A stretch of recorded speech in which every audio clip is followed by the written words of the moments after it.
कि आप इस सदन के अभिभावक हैं। आपकी ही निसरा में सदन की कार्यवाही, सदन के नियम और संविधान के हिसाब से चलती है। ये महत्वपूर्ण संविधान संशोधन बिल पर आपने करीब करीब 130 सदस्यों को बोलने का मौका दिया है और ऐसे जैसे अभी आपने बताया, इसमें से 56 सदस्य महिलाएं हैं। वो एक प्रकार से बहुत बड़ा रिकॉर्ड शायद बनेगा, ऐसा मुझे लगता है। संविधान संशोधन 33 का, लेकिन 75% को मौका दिया है। मान्यवर, इस चर्चा को अगर बारीकी से कोई शब्दों में ही सुनेगा तो महिला आरक्षण के लिए जो संविधान संशोधन है, इसका किसी ने विरोध नहीं किया। सबने बोलने के लिए तो बोला है कि हम महिला आरक्षण के पक्ष में है। ये संविधान संशोधन जो आया है उसका हम स्वागत करते हैं, मगर उसको बारीकी से देखें तो इंडी अलायंस के सभी सदस्यों ने अगर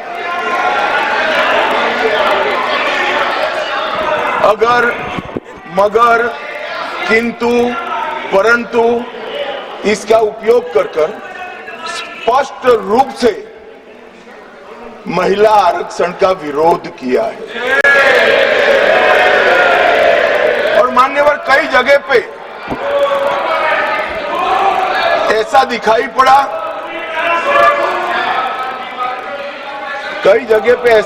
पड़ा, कि विरोध हमारे दृष्टिकोण की जगह हमारे इंप्लीमेंटेशन के तरीके पर। परंतु मैं इस सदन के माध्यम से देश की जनता के सामने स्पष्ट करना चाहता हूं कि ये जो विरोध है वो इंप्लीमेंटेशन का नहीं है। ये विरोध केवल और केवल महिला आरक्षण का ही विरोध है।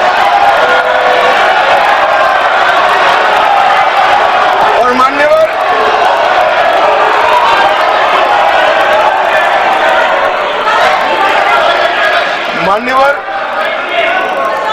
मैं ये बात को जब बोलता हूं तब मेरी जिम्मेदारी बनती है कि इस सदन को इस बात से मैं कन्विंस करूं कि तरीकों का विरोध नहीं है, बिल के तत्व का, महिलाओं के आरक्षण का विरोध है। मान्यवर, ये 3 विधेयकों में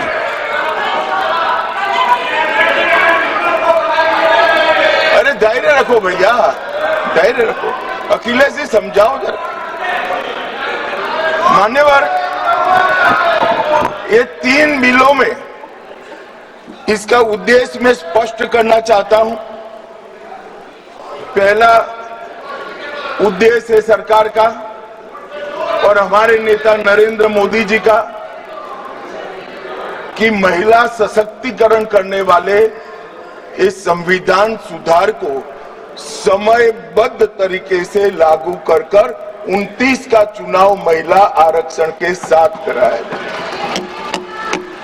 इसका दूसरा उद्देश्य है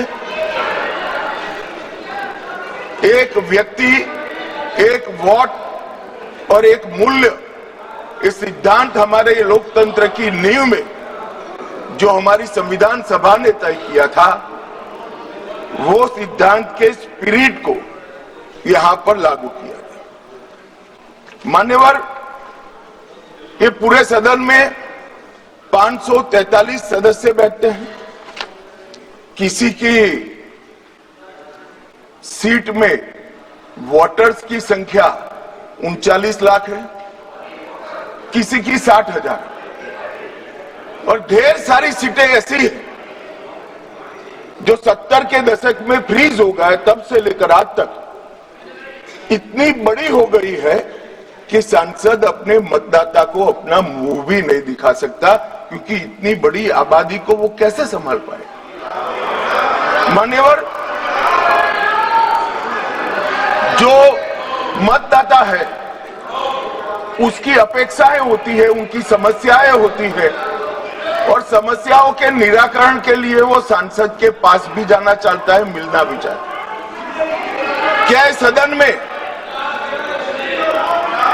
जो विरोध करते हैं उसमें से कोई मुझे समझा सकता है कि जिस सांसद के कॉन्स्टिट्यूएंसी में 39 लाख वोटर हो, वो किस प्रकार से अपनी सांसद की जिम्मेदारी का निर्वहन करेगा? और इसी विषय को दृष्टिगत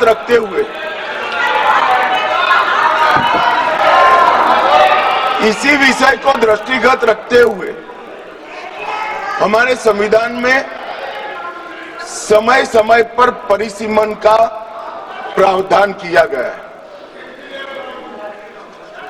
और परिसीमन के प्रावधान से ही एससी और एसटी जिसकी संख्या बढ़ती है उसकी सीटें भी बढ़ने का प्रावधान है।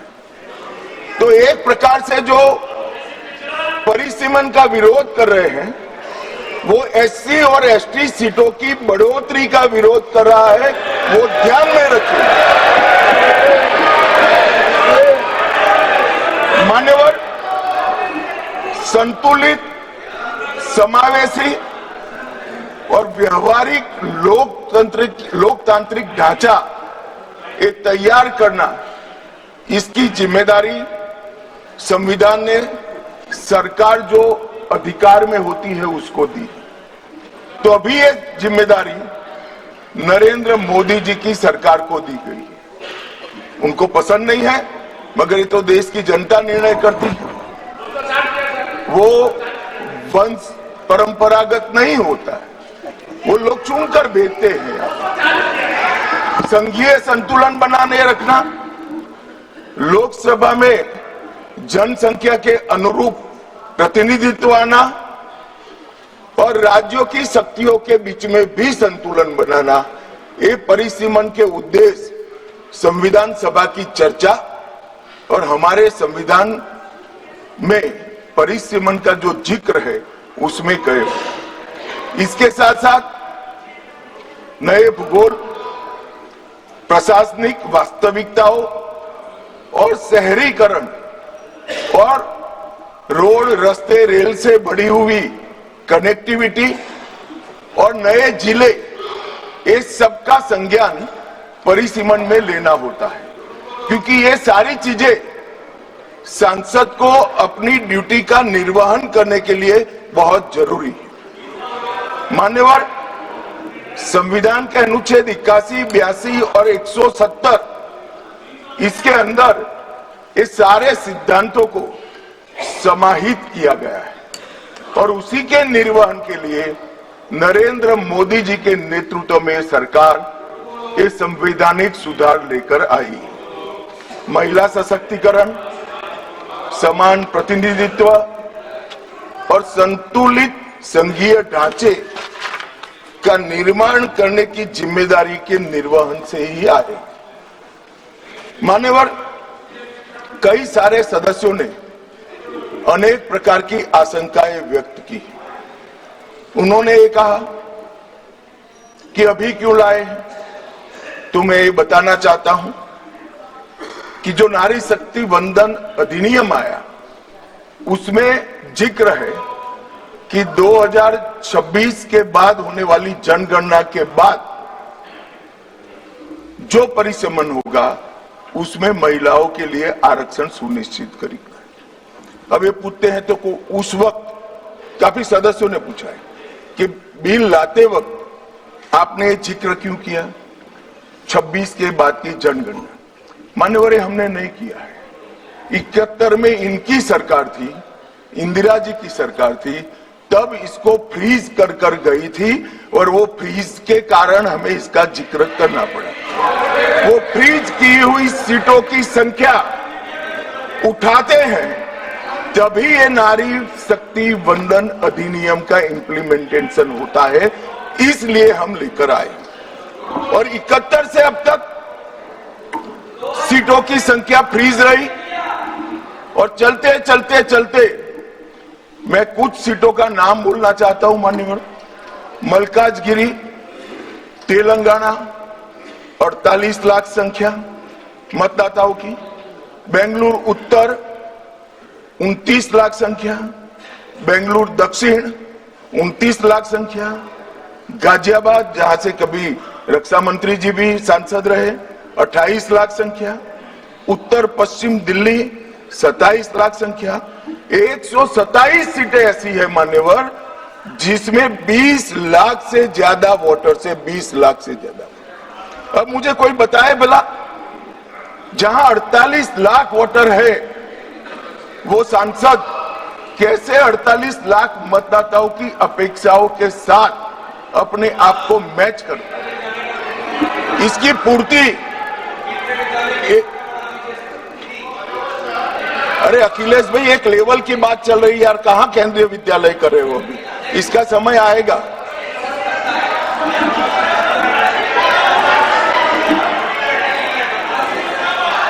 मान्यवर, इनकी बात कहने दो तो जरा स्तर मालूम पड़े। अध्यक्ष महोदय, जो आंकड़े बता रहे हैं माननीय मंत्री जी, हम केवल ये जानना चाहते हैं किस सेंसस के आधार पर ये जो आंकड़े बता रहे हैं, क्योंकि जो गाजियाबाद का आंकड़ा बताया जा रहा है वो बहुत कम बताया जा रहा है। आज की परिस्थिति में हो सकता है वो दुगना हो। मैं यही कह रहा हूं, ये पुराना है। मैं यही कह रहा हूं, अगर डिलिमिटेशन करने दोगे तो नया आ जाएगा और एक की जगह दो सीटें बन जाएगी। मान्यवर, उनको ये भी पता नहीं है कि वो अपने स्टैंड के पक्ष में आर्ग्यूमेंट दे रहे हैं या विपक्ष में दे रहे हैं। मान्यवर, 127 सीटें ऐसी है जहां 20 लाख से ज्यादा वोटर। अब इसमें एक व्यक्ति, एक मत और एक मूल्य, इस सिद्धांत का पूर्णतया उल्लंघन होता है। कहीं पर तो 45 लाख मतदाताओं के समूह को एक प्रतिनिधि मिला है और कहीं पर 6 लाख मतदाताओं के समूह को एक प्रतिनिधि मिला है। तो मत का मूल्य जो एक होना चाहिए वो नहीं हुआ है मान्यवर। और मैं विश्वास दिलाता हूं कि डिलिमिटेशन के लिए ये लोग सहयोग कर दे, हमें भरोसा करें और डिलिमिटेशन करने दे तो ये मूल्य एक समान होता है।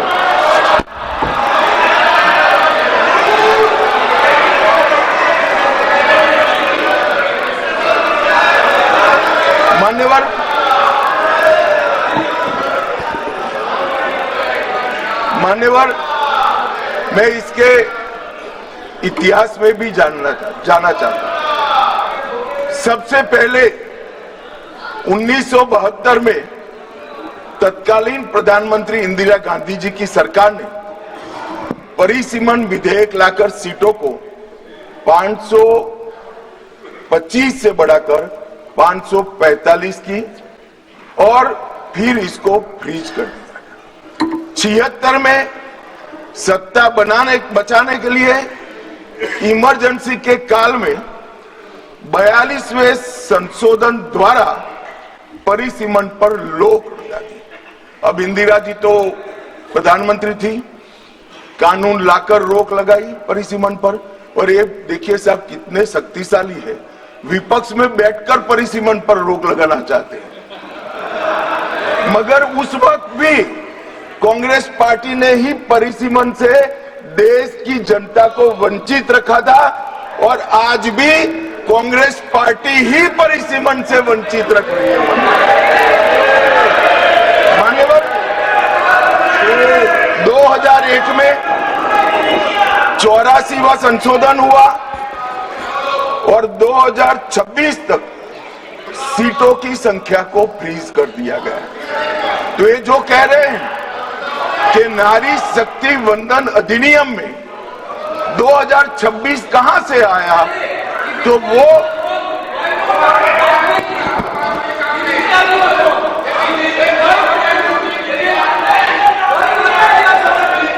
बताता हूं एक सेकंड। मान्यवर, ये कह रहे हैं वाजपेयी जी थे, वाजपेयी जी बड़े विद्वान पुरुष थे, ये इनको जानते थे, तो इन्होंने प्रयास ही नहीं किया, बेचारे ने आगे बढ़ा दिया इंदिरा जी का।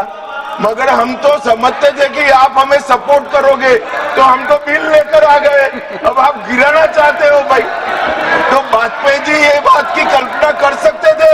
कांग्रेस पार्टी को हम लोगों से वाजपेयी जी बहुत अच्छे से जानते थे, क्योंकि 19 महीना जेल में रहे थे मान्यवर, वो बहुत अच्छे से पहचानते थे। और 84वां संशोधन इसने 26 तक फ्रीज कर दिया और 50 वर्षों तक 1976 से लेकर 2026 तक क्या रिकॉर्ड से हटाना है?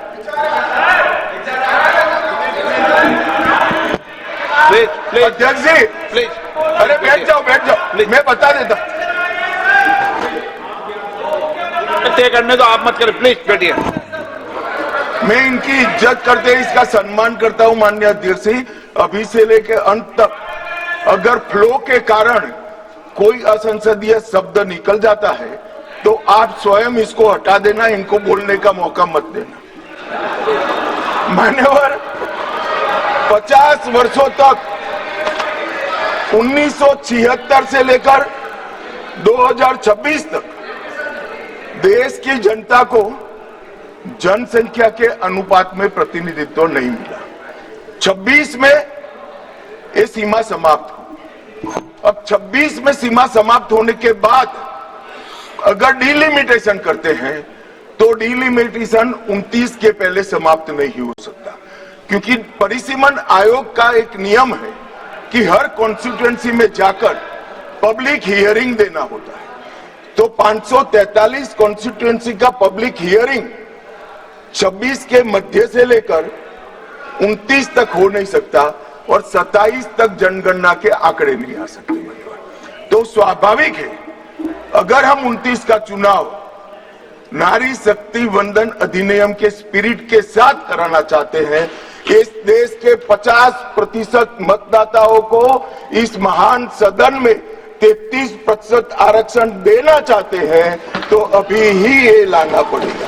ये जो पूछ रहे थे क्यों अभी आ रहा है, इसके लिए मैं पूरी बात समझा रहा हूं। वैसे मैं मानता हूं ये समझे हुए, मगर मान्यवर कहावत है ना, सोता है उसको जगा सकते हैं, जो जागता ही पड़ा हो उसको कोई उठा नहीं सकता। ये सब समझते हैं मगर एक भ्रांति खड़ी करना चाहते। मान्यवर 76 में इस देश की आबादी थी 54.79 करोड़ और आज 140 करोड़। तो 54.79 करोड़ आबादी में जितने सांसद थे उतने ही 140 करोड़ की आबादी के बाद रखना, ये इनका मानना है। मान्यवर आर्ग्यूमेंट क्या दिए गए कि सबको बोलने का कम मिलेगा, 0 ओवर में मौका नहीं मिलेगा। मान्यवर सरकार का दायित्व है कि सदन के सदस्यों की संख्या बढ़ेगी तो सरकार सदन के दिनों की संख्या भी बढ़ाएगी। और मान्यवर आप तो बड़े दयालु हो, रात को 12-12 बजे तक सबको 0 ओवर का मौका देते हैं।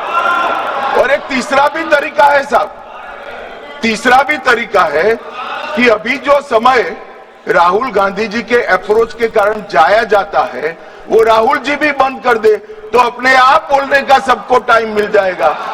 ये विरोध कर स्थगन करा कर जो समय बेकार कर देते हैं वो अगर वो भी बंद कर दे तो कुछ सरकार बढ़ाएगी, कुछ राहुल जी बढ़ाएंगे और कुछ आप बढ़ा लोगे, तो समय की चिंता किसी को करने की जरूरत नहीं है। मान्यवर परिसीमन आयोग वो एक प्रकार से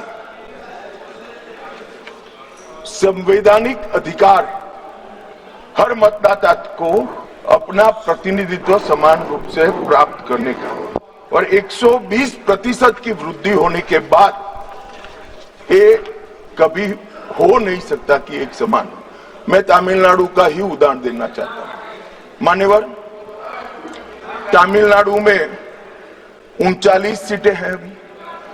अगर डीएमके का मानकर हम इसी 543 सीट में आरक्षण करते हैं तो 13 सीटें महिलाओं के लिए आरक्षित हो जाएगी और 26 सीटें ओपन रहेगी।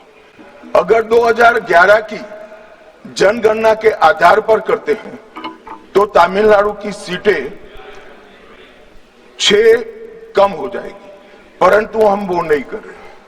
हम 50% वृद्धि हर राज्य की कर रहे हैं, जिससे किसी का प्रोरेटा नहीं।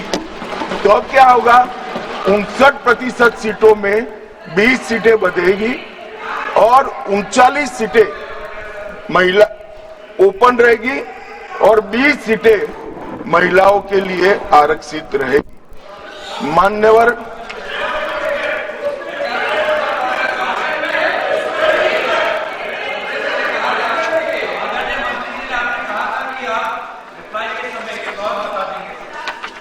अभी कहां समाप्त हुआ है भाई? आप भी राहुल जी की तरह मेरे बोलने का समाप्त ही करो। नहीं तो कोई आपत्ति नहीं है, मैं दूंगा ना, इससे भी अच्छी दरखास्त दूंगा, चिंता मत करो। और मान्यवर, कुछ सदस्यों ने सवाल उठाया कि जनगणना क्यों समय पर नहीं हुई। मान्यवर, सबको मालूम है कि 21 में जनगणना होनी थी और 21 में इस सदी की सबसे बड़ी महामारी आई, कोविड का संकट आया और कोविड के संकट के कारण जनगणना संभव नहीं हो पाई।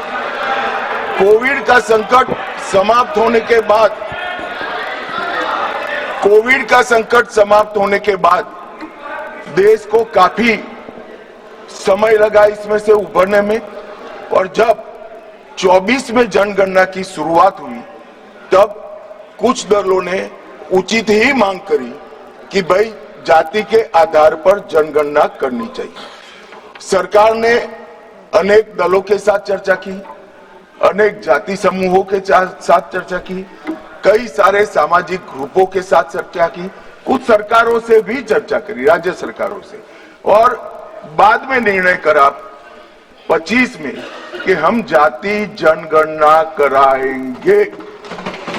मान्यवर, और ये निर्णय होने के बाद अब जो जनगणना हो रही है उसमें जब व्यक्तियों की गणना होगी तब जाति का कॉलम आने वाला है और जाति की गणना भी होगी, ये सुनिश्चित है।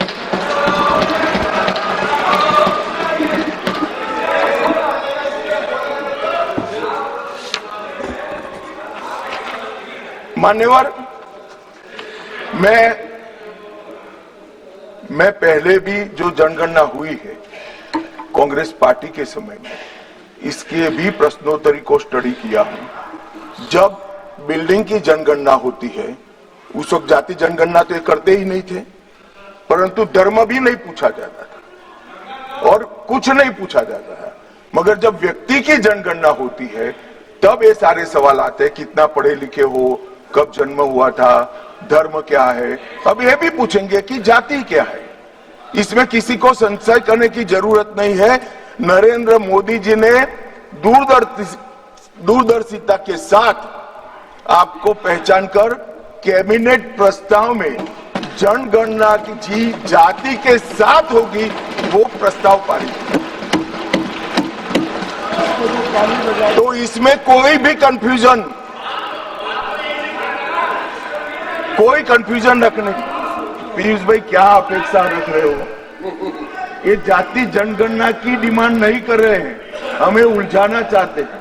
अब पीयूष भाई बेचारे भोले हैं, वो कहते हैं कि जाति जनगणना की घोषणा करे, ताली बजाओ। हम कर रहे हैं तो ताली नहीं बजाएंगे।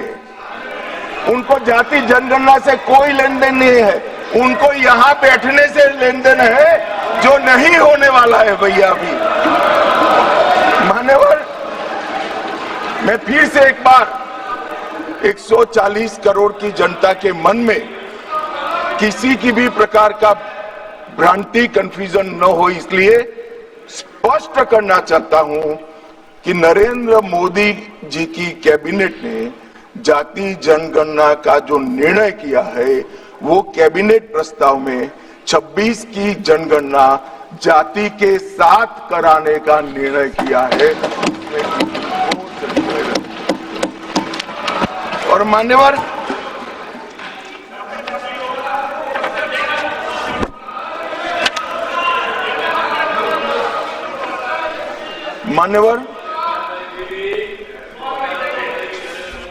अब ये बिल जब से आया है तब से विपक्ष ने कुछ भ्रांतियां फैलाना शुरू की। सबसे पहली भ्रांति फैलाना शुरू की कि जाति जनगणना को टालने के लिए ये कर रहे हैं। जाति जनगणना को टालने के लिए हम ये संविधान संशोधन लेकर आए। मैं इनको बताना चाहता हूं मान्यवर, 3 माह पहले जाति जनगणना का पूरा टाइम टेबल हम घोषित कर चुके हैं। टालने का सवाल ही नहीं है। जातिवार जनगणना की शुरुआत हो गई है। उसका पहला चरण जो है वो अभी चल रहा है।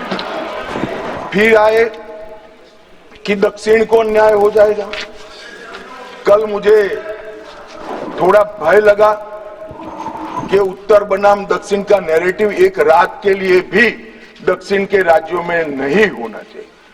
मैं फिर से स्पष्ट कर देता हूं, दक्षिण का राज्यों का इस सदन पर इतना ही अधिकार है जितना उत्तर के राज्यों का अधिकार है। अरे दक्षिण छोड़िए, छोटी सी यूटी लक्षद्वीप का भी इतना अधिकार है जितना उत्तर प्रदेश, गुजरात और बिहार का। ये देश को इस तरह के नैरेटिव से, उत्तर दक्षिण के नैरेटिव से टुकड़े टुकड़े नहीं करना चाहिए। इससे ऊपर उठना चाहिए। ये क्या कहना चाहते हैं कि ये सदन में जो व्यक्ति बैठता है वो ये सोचता है कि किस राज्य से मैं आ रहा हूं। मान्यवर, हम शपथ लेते हैं तो मन से लेते हैं। जो संविधान हाथ में लेकर शपथ लिए हैं वो उत्तर दक्षिण का भेद कराना चाहते हैं। हम नहीं होने देंगे।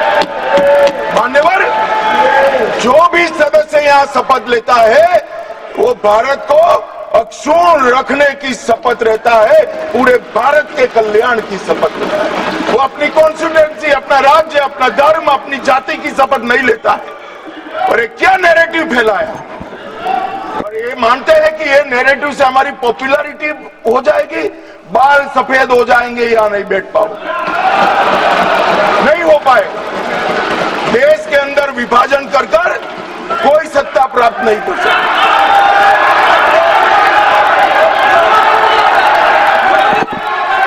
मान्यवर,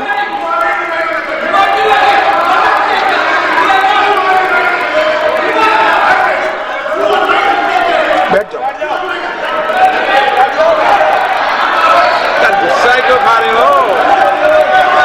इतना गुस्सा मत खाओ प्लीज प्लीज। इतना सदन में, मारन जी, सदन में इतना गुस्सा नहीं करते हैं। शांत। मान्यवर,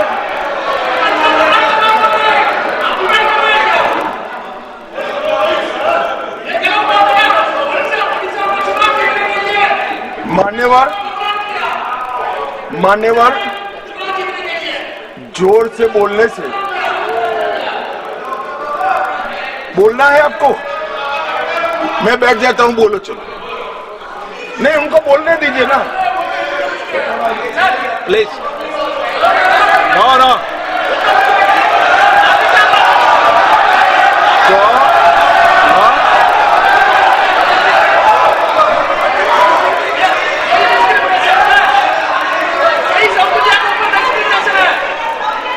मान्यवर,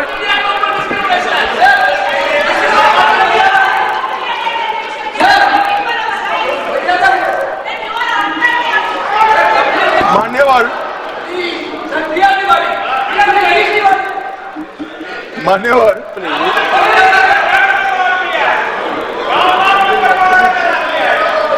माननीय अध्यक्ष जी,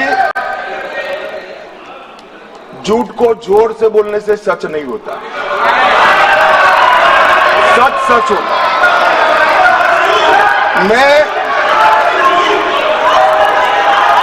मैं बड़ी शांति से समझा रहा हूं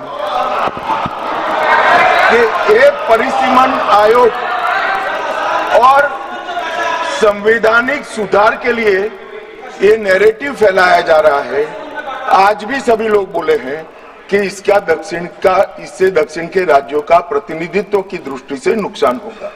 मैं ये बात कर रहा हूं, वो हकीकत नहीं है। अब जब मैं हकीकत नहीं है कहता हूं तो कल मैंने डिटेल बताया था, मगर फिर भी भाषण पढ़े जाते हैं फ्यूचर में। ये नैरेटिव तोड़ने के लिए जरूरी है कि मैं एक लाइन में समझाऊंगा। कर्नाटक, आंध्र प्रदेश, तेलंगाना, तमिलनाडु और केरला, 4-5 राज्यों का जो काल्पनिक एक दक्षिण उत्तर करा है, इसके 5 राज्य है, उसकी 543 सीटों में अभी स्ट्रेंथ है 129। अब 129 जो स्ट्रेंथ है 543 के प्रतिशत निकालते हैं तो 23.76% होती है। अब 50% वृद्धि कर जब ये 5 राज्यों की सीटों का हम आवंटन करते हैं तो 129 से बढ़कर 195 होती है। 129 के बढ़कर सीटें 195 होगी, जिसका 816 में प्रतिशत बाहर निकालते हैं तो 23.87 आएगा। तो पहले 23.76 था और अब थोड़ा सा बढ़कर 23.87 होगा। इसलिए मैं कह रहा हूं किसी का नुकसान नहीं। मान्यवर, कुछ सदस्यों ने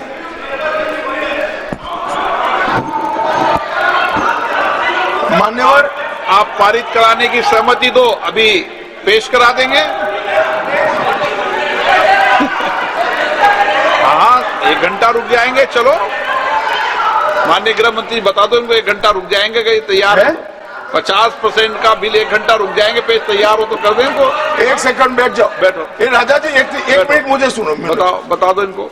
अगर इस बिल का विरोध करने का कारण 50% लिखित में चाहिए तो 1 घंटा सदन बंद कर दिए। मैं ऑफिशियल अमेंडमेंट लेकर आता हूं मान्यवर, मगर बिल पारित करने का वो वादा करते। अब वेणुगोपाल जी बताए, क्या बिल पारित करेंगे? चलिए, सहमत हो? सदन में बात कर लेते। सहमत हो? अभी अमेंडमेंट लाएंगे। चलो शुरू करते आगे। Sir last minute.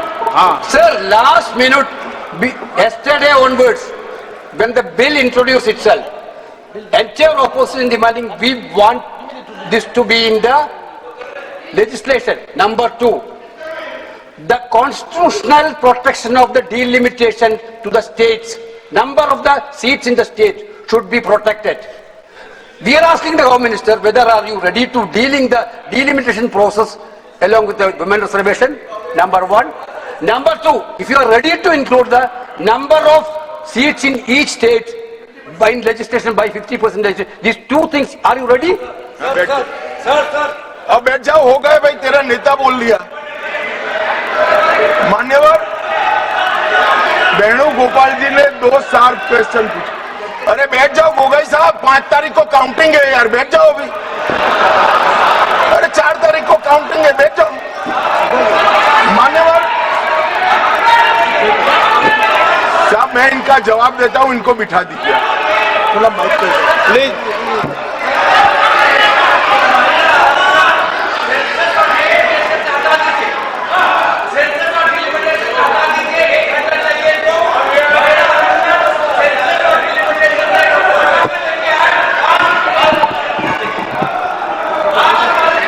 Akhilesh ji से पूछ लेना।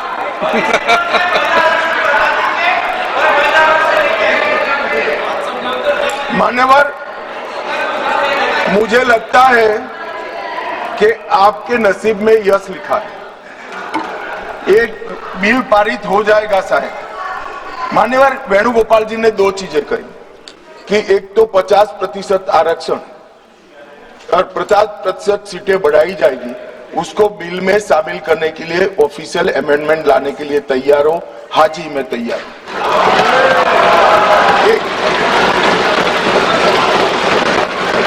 एक सेकंड, अब नहीं होता भाई, बैठ जाओ, दूसरा भी बताता हूं।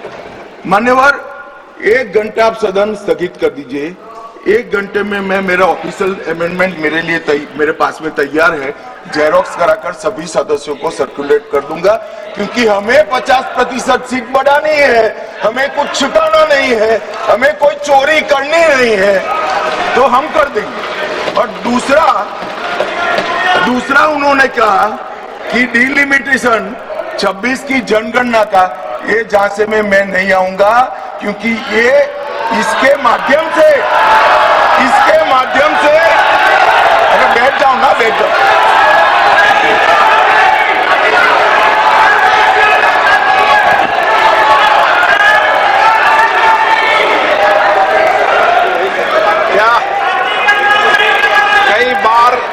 कई बार है ना, सदन में भी फैसले हो जाते हैं, इसलिए सदन में फैसला कर लो।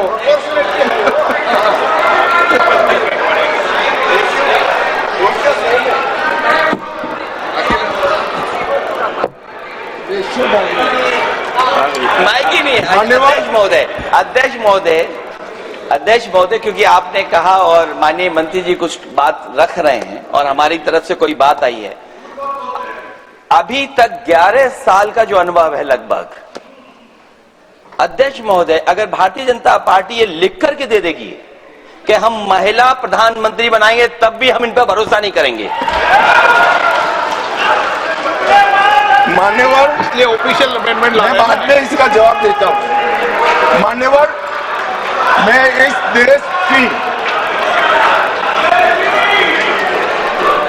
इस देश की मातृशक्ति को कहना चाहता हूं कि राहुल गांधी जी की अनुपस्थिति में कांग्रेस पार्टी ने जो प्रस्ताव रखा है वो एक बहुत सुहाना जाल है, महिला आरक्षण को फिर से एक बार 29 के पहले नहीं होने देंगे।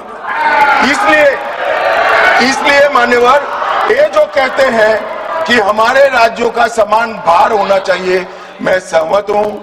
महिला आरक्षण 29 के पहले ही करना चाहिए, 29 के बाद ले जाने के लिए इनका षड्यंत्र सफल हम नहीं होने देंगे। मान्यवर, मैं समझ रहा हूं कि ये वोट नहीं देंगे तो महिला आरक्षण का बिल गिर जाएगा, मगर इस देश की महिलाएं देख रही है, उनके रास्ते का रोड़ा कौन है वो देख रहे हैं।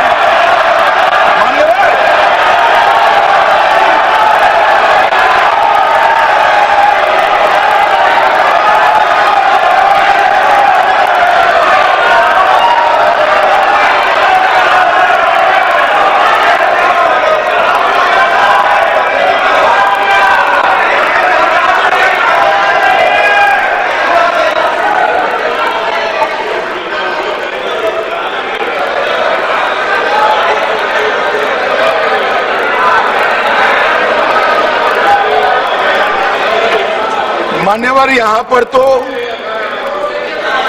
शोर शराबा कर कर बच जाओगे, मगर माताओं बहनों का जो आक्रोश आपके खिलाफ है ना, जब मैदान में जाओगे तब मालूम पड़ेगा। भागते हुए रास्ता नहीं मिलेगा। चुनाव में जब जाएंगे तब मालूम पड़ेगा, मातृशक्ति हिसाब मांगेगी।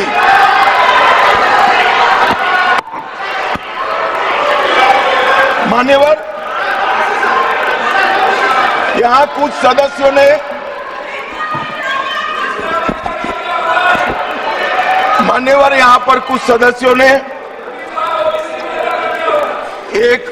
मैं बताता हूं भाई साहब, मान्यवर, यहां पर कुछ सदस्यों ने दूसरी भ्रांति फैलाई कि मुस्लिम महिलाओं को भी आरक्षण मिले। अरे आता हूं भाई, आता हूं। पहले अखिलेश बैठे हैं तो पहले उनकी बात करूं ना, पहली बेंच पर बैठे देखो। मान्यवर, मैं यहां सरकार की, संविधान की और भारतीय जनता पार्टी की नीतियों की पॉलिसी के बारे में स्पष्ट करना चाहता हूं। भारतीय संविधान धर्म के आधार पर आरक्षण को स्वीकार नहीं करता है। मान्यवर, इसके दो कारण हैं। पप्पू सुन लिया ना? अब शांति रखो, ठंड रखो यार। चलो मान्यवर, आरक्षण पाने की योग्यता पहला कारण है। आरक्षण पाने की योग्यता ऐसी नहीं होनी चाहिए जिसको कोई प्राप्त कर सके। ये संविधान की बात मैं कर रहा हूं। अगर आज कोई अन्य धर्म का व्यक्ति है जिसको आरक्षण मिलता है, यहां नहीं मिलता है, और अगर वो मुस्लिम बन जाता है तो उसको आरक्षण मिलेगा। तो आरक्षण जन्म से ही मिलता है मान्यवर, किसी प्रकार से प्राप्त नहीं किया सकता, इसलिए वहां पर उसको सील किया है। और दूसरा, ओवैसी जी ध्यान से सुनना, दूसरा अनुच्छेद 15(4) के अनुसार आरक्षण उन लोगों के है, उन लोगों के लिए है जो सामाजिक और शैक्षिक रूप से पिछड़े वर्ग में आते हैं या अनुसूचित जाति और अनुसूचित जनजाति में पैदा हुए हैं। अनुच्छेद 16(4) इसके तहत आरक्षण पिछड़े वर्ग को, नागरिकों को दिया जाता है। अब संविधान में कहीं पर भी धर्म के आधार पर आरक्षण देने की मान्यता नहीं है। ये इंडी अलायंस वालों ने अपनी तुष्टीकरण की राजनीति के कारण इस देश में मुस्लिम आरक्षण की डिमांड खड़ी करना चाहते हैं, और इस संविधान की बात करते हैं। कोई भी संविधान पढ़कर बता दे मुझे, संविधान के किस आर्टिकल से धर्म के आधार पर आप आरक्षण करोगे? कोई बता दे मुझे, एक भी आर्टिकल में कोई प्रोविजन नहीं। मान्यवर, इसलिए भारतीय जनता पार्टी, हमारी सरकार, दोनों का नीति स्पष्ट है। जो संविधान सम्मत नहीं है वो धर्म के आधार पर आरक्षण हम ना भी देंगे, ना कभी किसी को देने देंगे।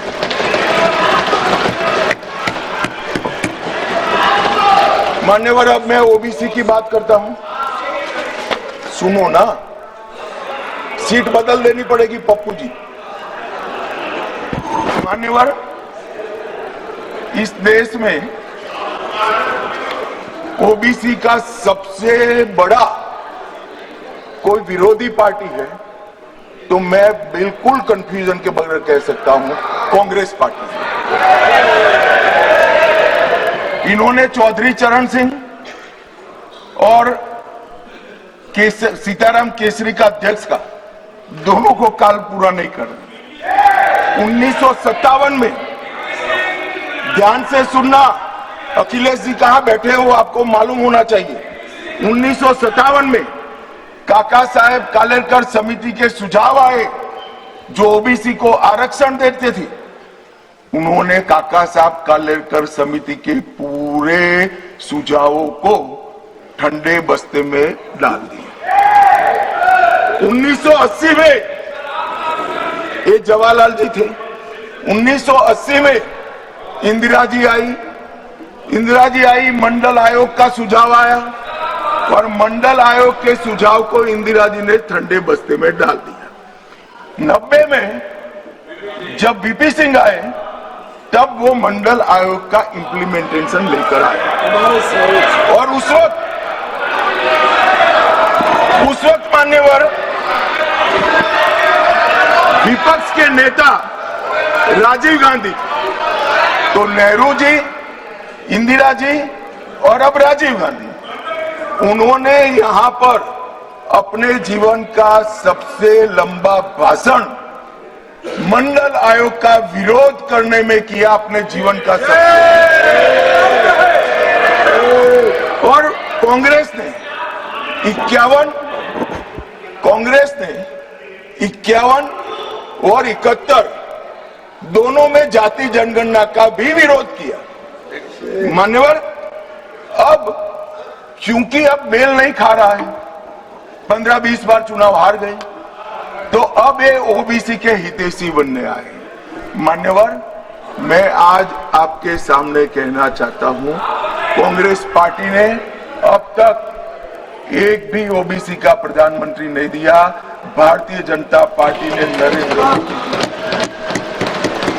और अति पिछड़ा समाज के व्यक्ति को प्रधानमंत्री बनाया।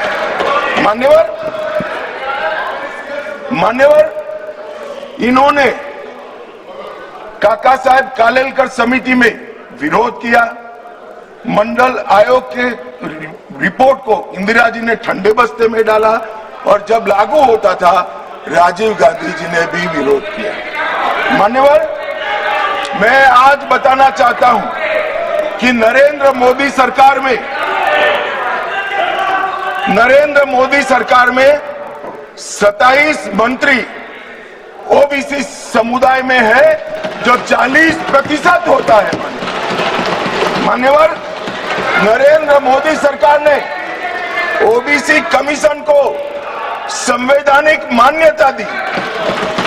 नरेंद्र मोदी सरकार ने ओबीसी की सूचियों को संशोधित करने का अधिकार राज्यों को देकर एम्पावरमेंट करा और 14 से 18 के बीच में 16 जातियों को ओबीसी जनजाति में क्या है। अरे मेरा हो जाने के बाद पूछे ना। माननीय गृह मंत्री जी, क्या कह रहे हैं?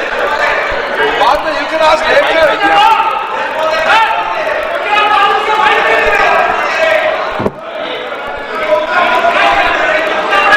मान्यवर,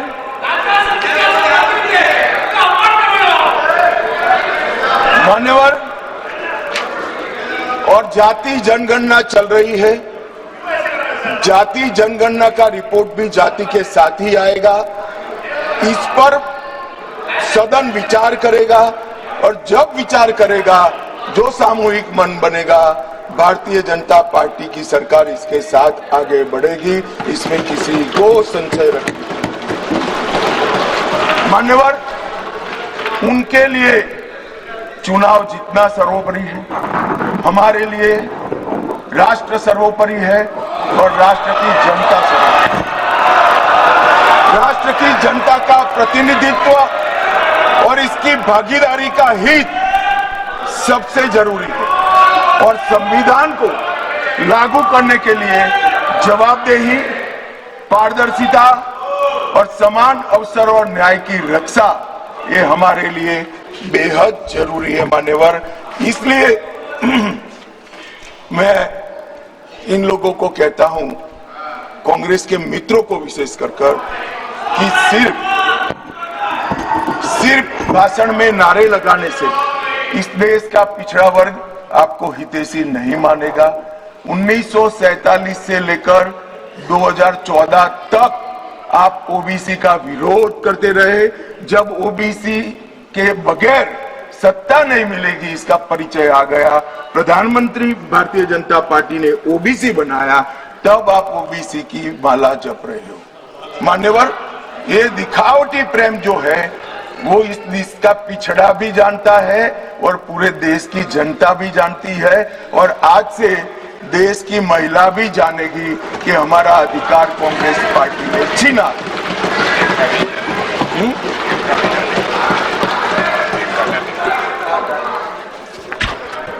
मान्यवर, अब मैं महिला आरक्षण पर बताना चाहता हूं। सबसे पहले 1992 में श्री नरसिम्हा राव 72 और 73 का संविधान संशोधन लेकर आए और माताओं बहनों को 33% आरक्षण पंचायत में देने का एक स्तुत्य काम नरसिम्हा राव जी ने करा। नरसिम्हा राव जी कांग्रेस के प्रधानमंत्री थे, मगर कांग्रेस ने कभी उनको स्वीकार नहीं किया कि वो हमारे प्रधानमंत्री। वहां तक मान्यवर संस्कार में किसी को जाने नहीं दिया था। इसके बाद 96 में देवगौड़ा जी प्रधानमंत्री बने और 81वां संशोधन विधेयक सितंबर 1996 में यहां पर रखा गया। वहां कुछ पार्टियों ने विरोध किया, मैं कहना नहीं चाहता हूं, मगर सब उछल पड़ेंगे और एक कमेटी बनी, गीता मुखर्जी कमेटी। वो गीता मुखर्जी कमेटी को ये विधेयक दे दिया गया और जो आज उनकी दरखास्त है कि समिति को दे दो, और गीता मुखर्जी समिति की रिपोर्ट आई, तब तक 11वीं लोकसभा का विघटन हो गया और बिल लैप्स हो गया। फिर 98 में 84वां संशोधन आया। कुछ पार्टियों ने फिर से, पार्टियां बदली नहीं है, वही पार्टियां विरोध करती रही। वो विरोध किया, बिल को सदन में प्रस्तुत करने की जैसी स्थिति भी नहीं रही और 12वीं लोकसभा के विघटन पर वो बिल लैप्स हो गया। मान्यवर 99 से 2003 में 85वां संविधान संशोधन विधेयक आया, फिर से उसी पार्टियों ने विरोध किया और बिल लैप्स हो गया। 8 से 14 में 108 का संविधान संशोधन विधेयक मनमोहन सिंह जी लेकर आए और राज्यसभा में प्रस्तुत किया। राज्यसभा में बिल पारित भी हुआ, मगर लोकसभा का दरवाजा कभी वो बिल ने देखा नहीं। और किसने विरोध किया? उसी लोगों ने विरोध किया।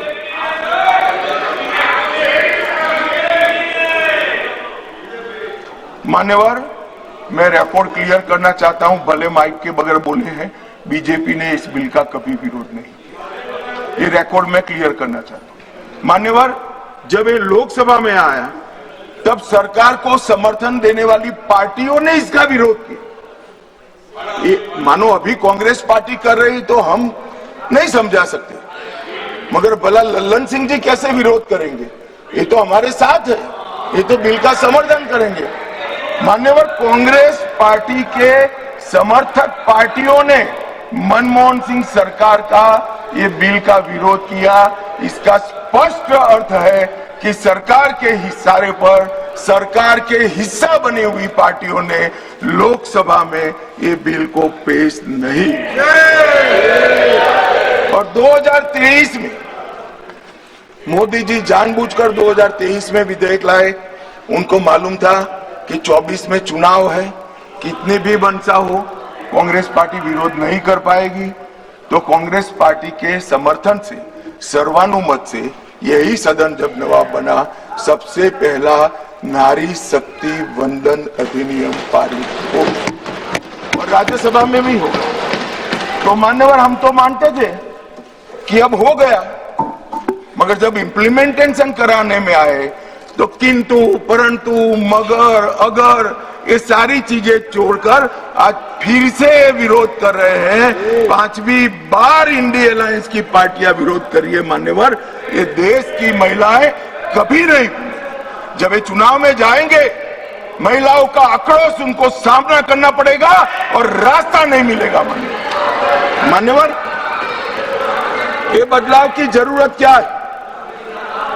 पहली लोकसभा में 22 महिला सदस्य चुनकर आए, छठी में 19 आए, 8वीं में 44 आए, 14वीं में 51 आए, 17वीं में रिकॉर्ड 78 महिला सदस्य चुनकर आए और 18वीं में 75 महिला सदस्य चुनकर आए।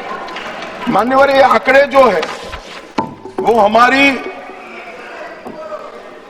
माताओं बहनों की राजनीति में हिस्सेदारी लेने की उत्सुकता को प्रदर्शित करते हैं। यहाँ पर महिला सांसदों ने, आपने कई बार मौका भी दिया, आज भी दिया, बहुत अच्छा प्रदर्शन किया। बिल के विषय पर बोलकर, जो विषय पर चर्चा हो इस पर बोलकर बहुत अच्छा प्रदर्शन किया है।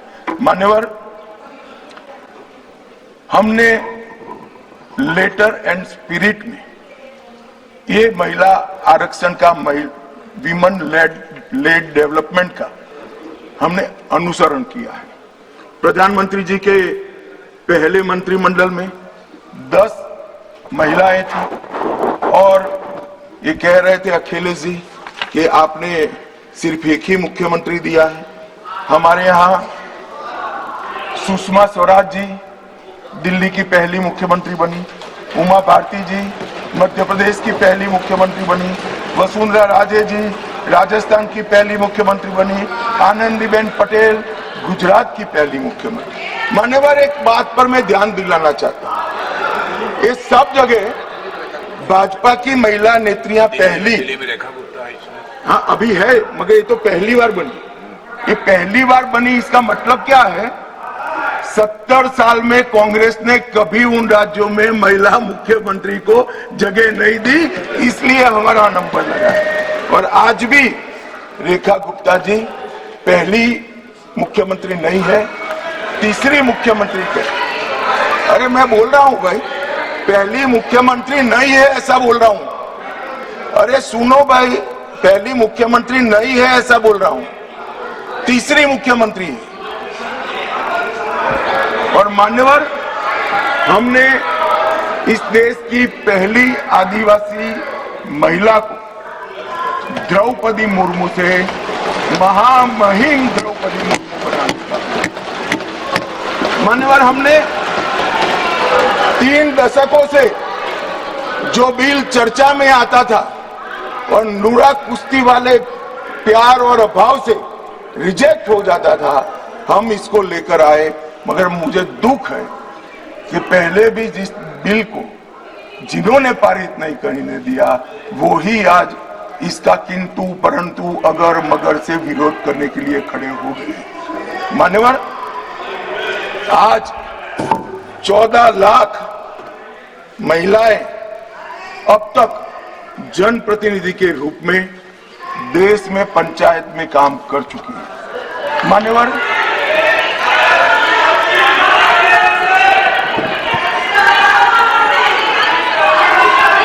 क्या बोल रहे हैं?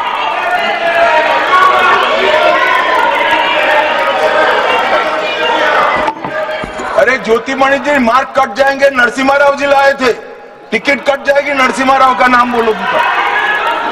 मान्यवर, इस 11 साल में सिर्फ महिला प्रतिनिधित्व की बात नहीं, इस देश की माताओं बहनों का, मातृशक्ति का, महिलाओं का जीवन सुचारू रूप से चले, इसलिए ये 11 साल में 15 करोड़ घरों में नल से पानी पहुंचा है। मान्यवर, नल से पानी पहुंचता है तो सबसे ज्यादा फायदा माताओं बहनों को।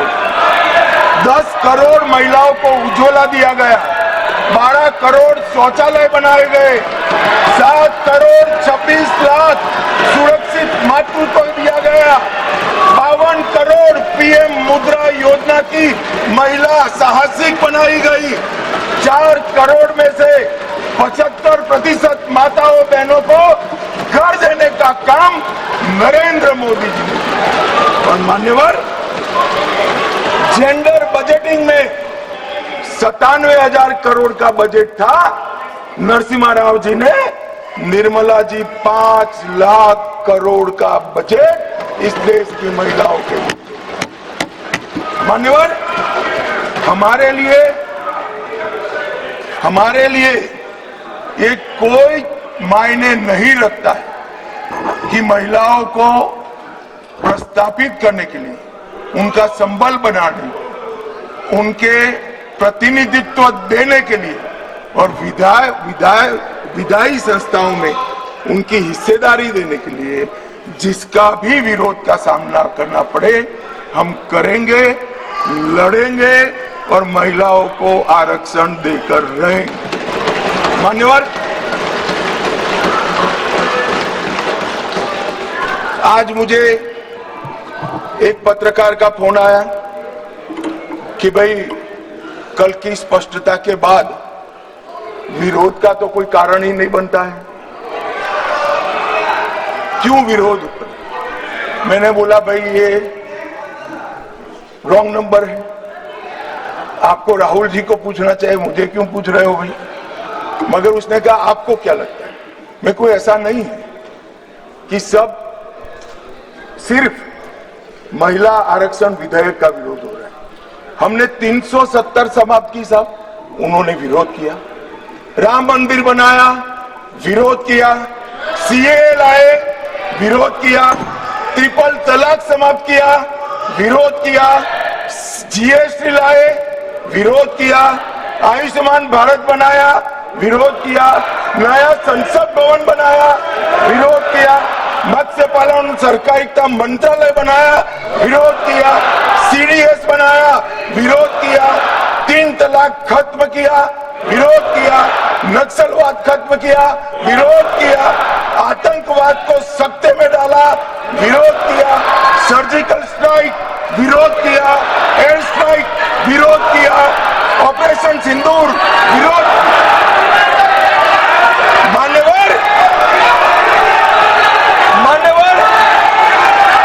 इन्होंने अच्छे बुरे सोचे बगैर नरेंद्र मोदी जी जो कर रहे हैं इसका विरोध करने का ठान लिया। मुझे तो था आज देश की माताओं बहनों के लिए, मान्यवर, मुझे था देश की माताओं बहनों के लिए आरक्षण आ रहा है, ये विरोध आज नहीं होगा, मगर आज भी विरोध करें। मान्यवर, मैं बिल के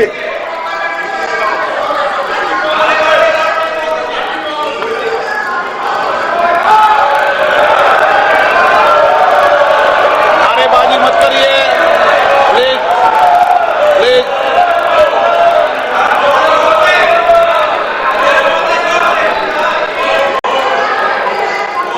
समझदारों को इशारे में कहा जाता है। मान्यवर,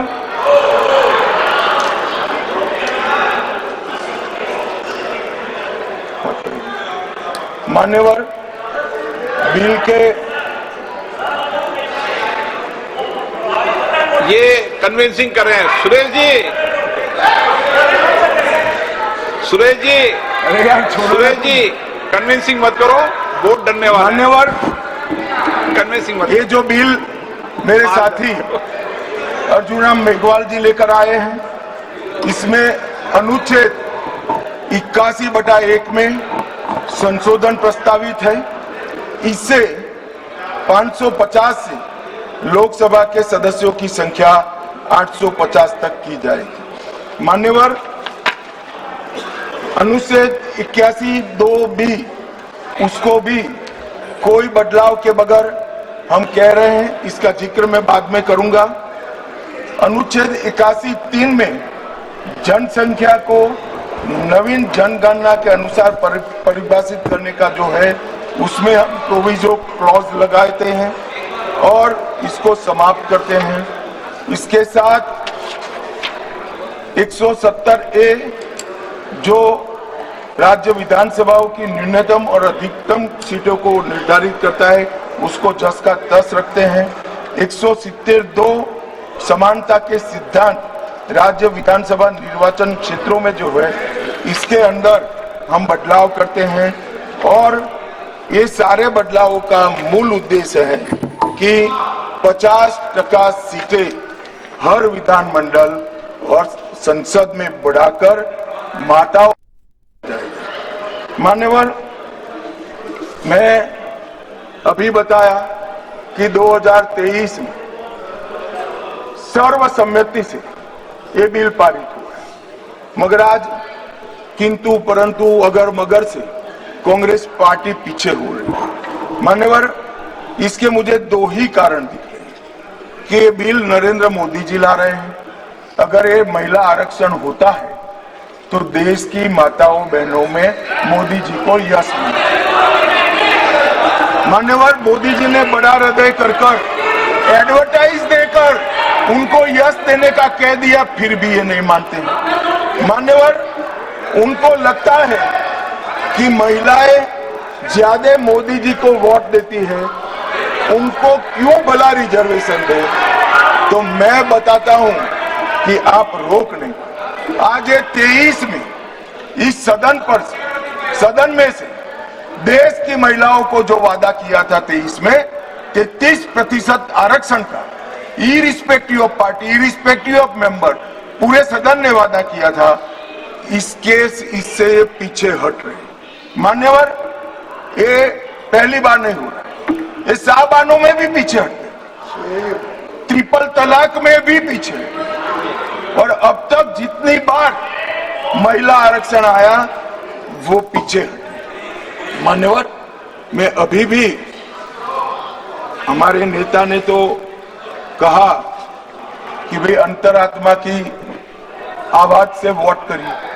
ये अंतरात्मा की आवाज का नारा नरेंद्र मोदी जी का नहीं है, इंदिरा गांधी जी का है, मगर मोदी जी को थोड़ा समझ फेर हो गया। उस वक्त विरोध पक्ष में अटल जी, अडवाणी जी थे। यहाँ आत्मा ही नदारद है, अंतरात्मा कहां से लाना। मान्यवर, ये रूथलेस पॉलिटिक्स कर, महिलाओं को आरक्षण मिलेगा, इसका यश किसको मिलेगा, इसके लिए आप महिलाओं का आरक्षण लटका रहे हो। चुनाव में जहां जहां जाओगे, इस देश की महिलाओं का आक्रोश आपको सहन करना पड़ेगा, फेस करना पड़ेगा और रास्ता भी लेगा। मान्यवर, मैं, आप इस सदन के कस्टोडियन हो, अभिभावक, मैं टीवी पर विपक्ष के नेता का भाषण सुन रहा था। आपकी जिम्मेदारी है कि ये सदन की गरिमा पूरे देश में और विश्व में बनी रहे। मान्यवर, ये जो भाषा है सदन की मर्यादा तोड़ने वाली, आप क्या भाषा उठे, कायर है, आप सरेंडर कर रहे हो, आप मुझसे डरते हो, अपशब्दों का प्रयोग होता है, असंसदीय शब्दों की भरमार लग जाती है, सदन में कोई आंख मारता है, कोई मुस्कुराकर बैठता है। मान्यवर, सदन के रास्ते पर चाय पकौड़े खाते हैं, सदन के रास्ते। किस प्रकार का विपक्ष के नेता का बिहेवियर, किस प्रकार की भाषा है, क्या वो समझते हैं कि ये भाषा को देश नहीं सुन रहा है? ये भाषा को देश सुन रहा है। आपकी और आपकी पार्टी दोनों का परिचय देश को हो रहा है। मान्यवर, संवैधानिक संस्थाओं का अपमान करते हैं, फ्लाइंग किस कर देते हैं, धक्का मुक्की करते हैं, बाहर जाकर बयानबाजी करते हैं कि सरेंडर हो गए। स्पीकर को बार बार रोकना पड़ता है और सत्र छोड़कर विदेश चले जाते हैं। मान्यवर, मैं इतना जरूर कहता हूं कि ये भाषाओं में तीव्रता से भावनाएं व्यक्त नहीं होती है। सदन में बोलने की कला आपके बहुत सारे सीनियर लोग हैं, उनसे सीख ले, और सीनियर लोग ना हो तो प्रियंका जी ही है, उनसे थोड़ा सीख ले कि सदन में कैसे बोलना चाहिए। मान्यवर, ये कहते हैं ये क्रूर बिल है, महिलाओं को आरक्षण देने वाला बिल क्रूर बिल है, उत्तर और दक्षिण के बीच में भेदभाव कर रहे हो, दक्षिण का प्रतिनिधित्व कम हो जाएगा। इतना कल समझाने के बाद भी अगर ये स्टेटमेंट आता है मान्यवर, तो मैं मानता हूं ये जानबूझकर दिया गया स्टेटमेंट है। मान्यवर, मैं विपक्ष के नेता राहुल गांधी जी को, पूरी कांग्रेस पार्टी को और विपक्ष के कुनबे को इस देश का परिचय कराना चाहता हूं कि हजारों साल पहले राम सेतु बनाने के लिए जिस गिलहरी ने योगदान दिया था, वो गिलहरी को भी आज अवध्य माना जाता है इस देश में। इतना उपकार याद करती है। और हजारों साल के बाद भी हवन में हड्डियां डालने वाली तारका को भी याद रखा। आप महिलाओं को आरक्षण देने वाला एक पवित्र यज्ञ रूपी जो बिल है, इसमें विरोध की हड्डियां डाल रहे हैं। इस देश की महिलाएं आपको माफ नहीं करेंगी। आपका समय देने के लिए धन्यवाद।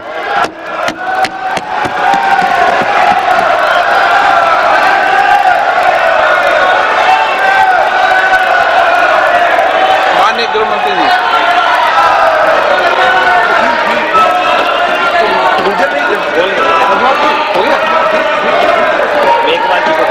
अर्जुन राम मेघवाल जी, के लिए करूँ अर्जुन राम मेघवाल जी।